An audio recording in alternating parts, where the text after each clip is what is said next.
তিনিচুকীয়া জিলাৰ মাকুমত নাগৰিকত্ব সংশোধনী বিধেয়ক 2016 বাতিলৰ দাবীত মাকুম অঞ্চলৰ 10টাকৈ বিভিন্ন জাতীয় জনগোষ্ঠীয় সংগঠনৰ আজি প্ৰতিবাদ সাব্যস্ত কৰে।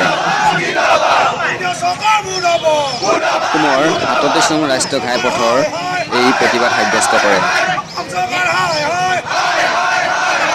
এই প্ৰতিবাদত প্ৰধানমন্ত্ৰী নৰেন্দ্ৰ মোদী আৰু অসমৰ প্ৰধানমন্ত্ৰী সৰ্বানন্দ সোণোৱালৰ প্ৰতিকৃতিত মেখেলা পিন্ধাই প্ৰতিকৃতি দান কৰে।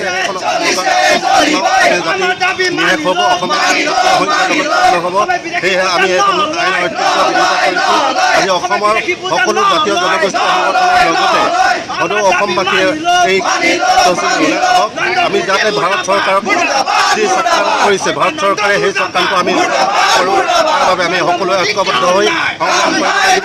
আৰু অসমৰ বিজেপি চৰকাৰে যি ধৰণে ভূমিকা দিছে যে সৰ্বানন্দ সোণোৱালদেৱে ভূমিকা পালন কৰিছে, তাত আমি অতিশয় আৰু তেখেতক আমি গৰিহণা আৰু তেখেতে যে সৰব ভূমিকা পালন কৰি অসমৰ যি জনস্বাৰ্থত ব্যাঘাত জন্ম পৰা অসমীয়া জাতিক সংখ্যালঘুত পৰিণত কৰিব পৰা আইনখনক বাতিল কৰিবৰ বাবে তেখেতে উদ্যোগ লওক আৰু সমূহ অসমবাসীয়ে এই ক্ষেত্ৰত ওলাই আহক। ইয়াকে আমি আজি এই মঞ্চৰ পৰা আহ্বান জনাইছোঁ। আজি অসমৰ ভালেকেইটা জনগোষ্ঠীয় জাতীয় সংগঠনৰ একত্ৰিত হৈ সৰ্বানন্দ সোণোৱালৰ নৰেন্দ্ৰ মোদীৰ প্ৰতিমূৰ্তি দাহ কৰি আমি এই কথাকে সকীয়াই দিব বিচাৰিছোঁ।